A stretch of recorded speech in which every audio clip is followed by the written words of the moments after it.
Welcome to our first lecture in cell biology entitled Intro to Cell Biology. I tried to break this talk up into uh, two blocks here. So what is life and what is a cell? We will hit that, and by the end of this lecture, next slide here. Intro to cell biology. All living organisms are made of cells. It's the cell theory that you probably heard about in basic biology or high school, that cells are the smallest living unit of life. But things like viruses that are smaller than cells, they are not uh, considered living. Okay, so we have prokaryotic and eukaryotic cells. This is the fertilization, the egg and sperm showing different sizes and structure of cells, and we will definitely understand the structure and function of cells and the activities that are occurring inside a cell here. The study of cell biology can be in single-celled organisms. The organism I study is a slime mold. Dr. Tong actually does yeast. These are primitive eukaryotes. And yeast, of course, does fermentation, right? You may recognize Saccharomyces cerevisiae, so that's involved in beer making. Bacteria and archaebacteria are also cells. They are prokaryotic cells, and there's some key differences, and I'm sure you've been aware of that. In fact, this whole first lecture is just kind of a review at this point.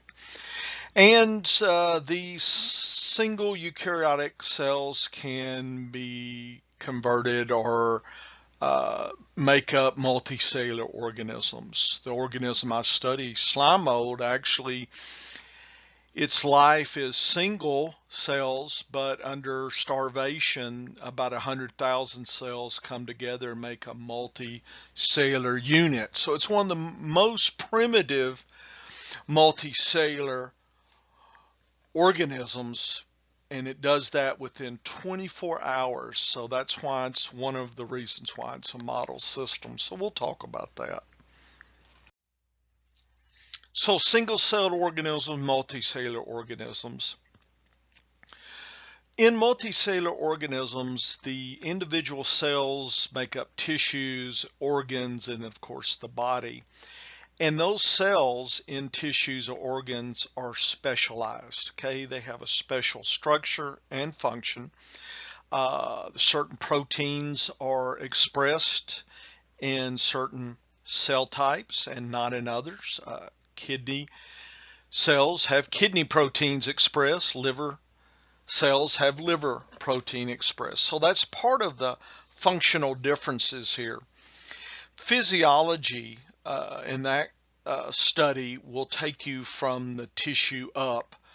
So this course is pretty much from the parts of the cell to the cell itself.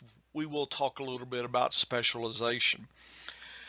Developmental biology is where a stem cell is studied, and as it becomes a very differentiated, specialized cell. So that's the whole aspect of developmental biology, all the genetic changes that occur from a stem cell to a differentiated cell. And there's a lot of research being done in that process. We would certainly like to understand how we could replace damaged organs or tissue with cells that have been converted in the lab back into organs and tissues. Those experiments are ongoing right now. Okay. And in the world of synthetic biology, we'll actually have an opportunity to get organs and tissues maybe that are actually better than they were originally. Getting into science fiction here a little bit. These pictures show different types of cells, human red blood cells. They kind of look like a donut. They do not have a nucleus, so their final stage of specialization is they lose their nucleus. Chickens and birds actually keep their nucleus. So on crime shows, sometimes you'll see criminals trying to trick investigators using chicken blood, but any good pathologist will show and find that there's a nucleus in the red blood cells. Here's human skin cells. These are cells that line all our organs that are exposed to the outside. Kind of think about the digestive tube, the lungs. All these are epithelial. And so the part of the cell that faces out to the world is known as the apical side, and the part of the cell that's facing internal to the blood, lymph, and all that is known as the basolateral side of a cell. So there's some cells that actually have two faces or two sides. Those are called polarized cells, and we'll talk about that. Okay, and then there's plant cells, the cell wall, and specialized cells within the plant cell, and of course chloroplasts we'll talk about as well. So size of cells. Size of cells are critical. There are cells that are smaller and larger. White blood cells are around 10 microns here, 10 microns. Okay. Red blood cells, white blood cells, and I study an amoeba, which is about the same size. What they eat, and let's see if I can find here's a bacteria here. Here's some more about 1 micrometers or 200 nanometers, so very small. So this is about a 2-story building chasing us around if we were the size of bacteria. We use light microscopy to study in here. Getting to this point, we need the electron microscope, the scanning, and the transmission electron microscopes there. This is the 3-domain system. Bacteria, archaebacteria, and eukarya. The bacteria and archaebacteria are the prokaryotic cells. I think I mentioned if you want to be a space biologist, you will be studying bacteria that live in extreme environments, high heat, cold, salty conditions. These are the so-called extreme bacteria, the archaebacteria. I study slime molds. Okay, there they are. And they are on this branch of the tree. So the higher cells, right, are the animals, the fungus, the plants, more sophisticated protist as well. So this is one of the reasons I study slime molds. It's a simple system to study the behavior of cells. Here's an intro to cell biology continued on cell types, prokaryotic versus eukaryotic. Those are scanning electron micrographs. Okay, some language there. Okay, half a micron versus a full micron here. So we're talking probably about 10 or so microns here. Various organelles, Golgi, lysosome, mitochondria. The nucleus has a nuclear membrane. Okay, it's a membrane-bound organ. It lets materials go in and out. Not everything gets in or out. Called nuclear pores. And actually, we will talk about protein targeting. So it's kind of like post office in your cell. Proteins are made and they end up depending on what the zip code says, which is very interesting. And of course, there are human diseases where the zip code doesn't work, and so that's probably not good when a cell is non-functional. Bacteria do not have any specialized organs. They don't have a nucleus. They have a nucleoid region. So there's just kind of a light connection twisting of the circular genome here for the bacteria there. There may be some granules holding various glycogen or other kinds of storage compartments, but those are not coated by a membrane at all. Okay, and usually the bacteria have a peptidoglycan cell wall made of lipid and specialized sugar and amino acid molecules linked together, and I know you had that in microbiology. And this is the world of cell biology here. We will study the structure and function of many of these organelles, how cells move material in to the cell and through the cell and between the organs and back. So it's kind of front and back, or anterior grade versus retrograde movement.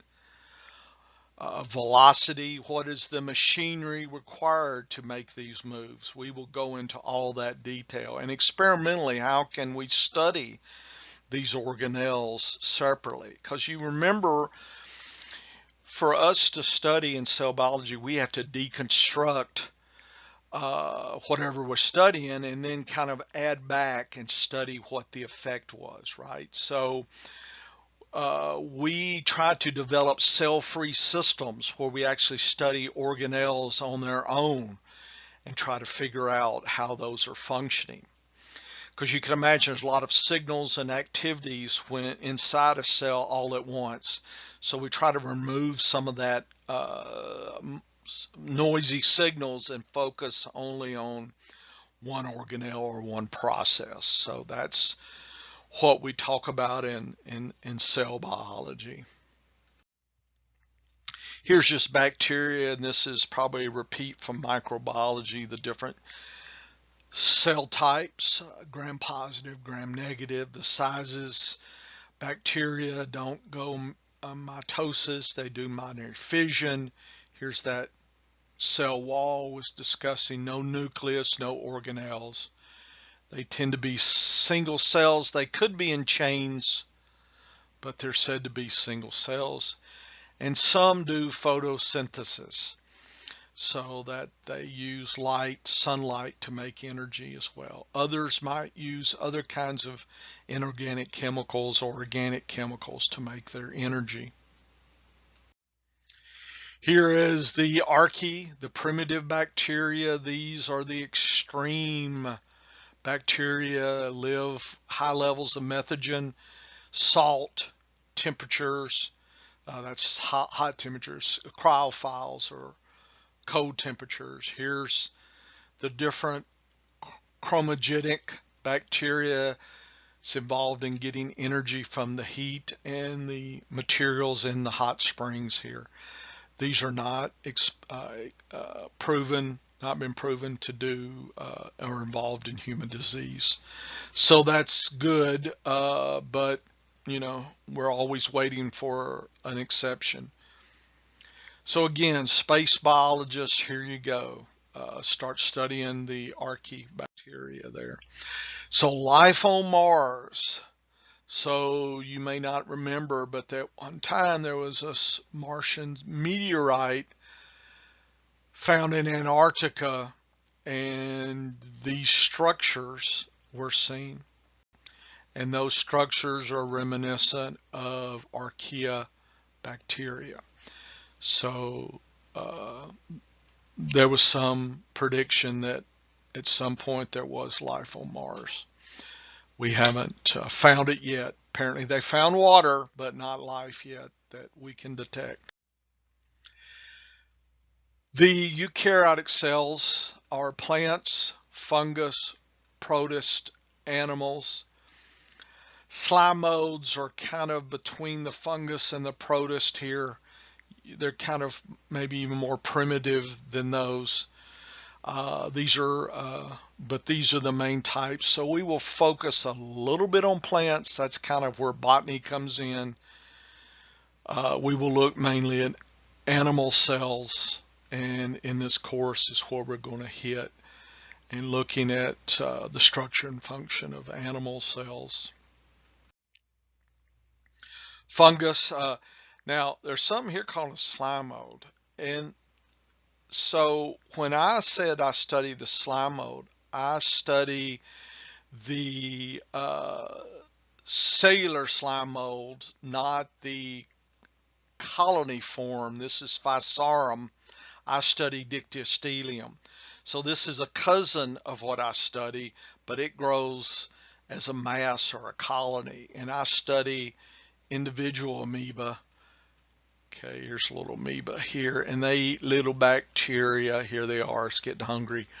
And that's what they live on. They eat then the bacteria. They phagocytose the bacteria, and they're happy at that point. Okay, so the amoeba go around eating back. This is on the decaying, rotting, kind of saprophytic lifestyle, rotting leaves and whatnot. The Dictyostelium slime mold is hunting around in the leaf litter for bacteria. This is fungus, black bread mold. Okay, all that yucky stuff when you leave your bread out too much. Here's our friend, the yeast, making some good waste product that we like to drink. So we're drinking the waste products of yeast. Okay, that's kind of an interesting way to think about beer. Okay, so you know, it's, tell your kids that that's what you're drinking.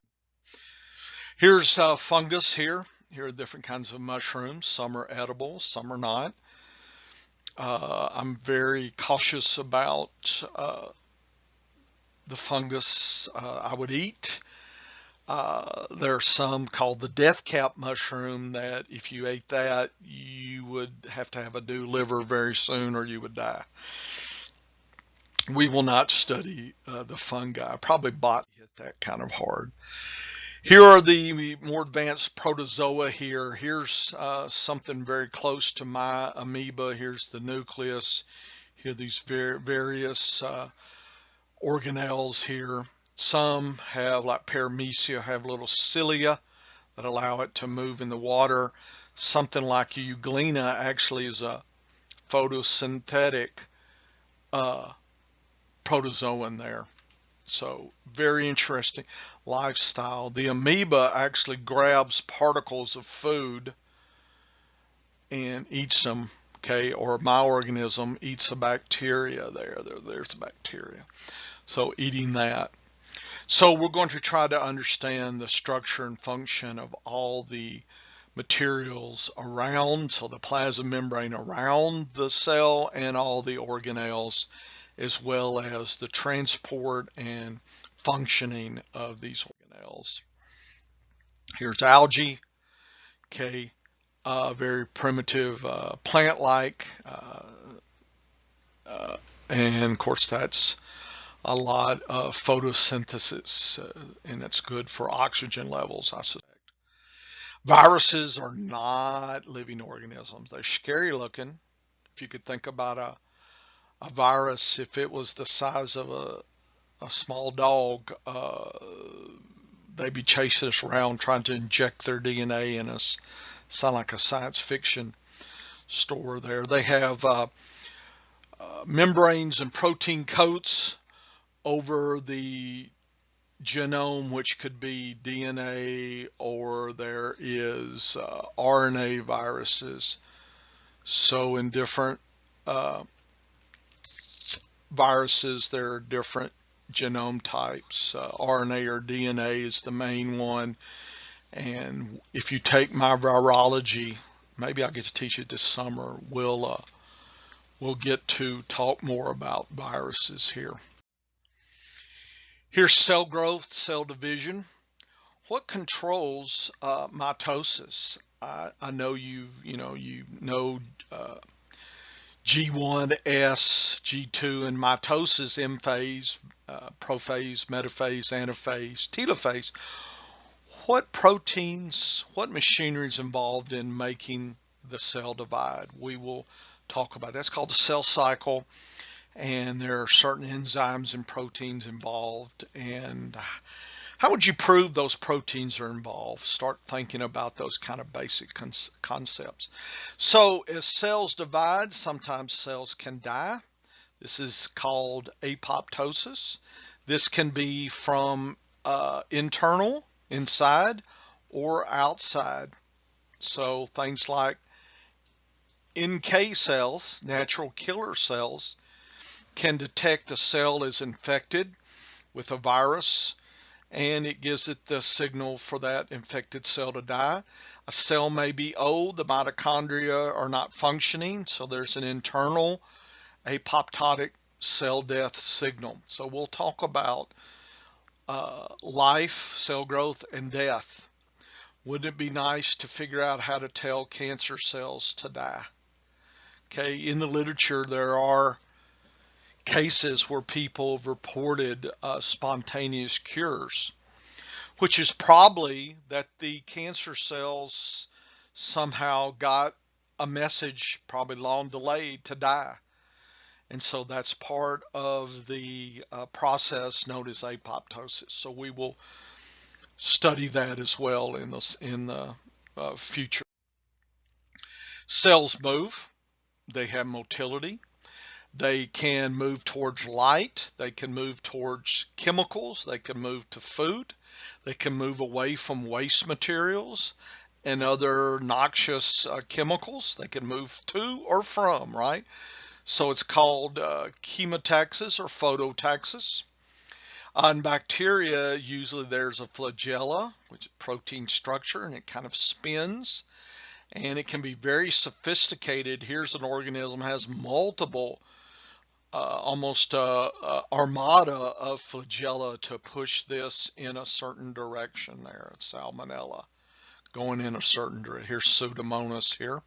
So in bacteria, human cells do have flagella and cilia, and that moves cells and materials around as well.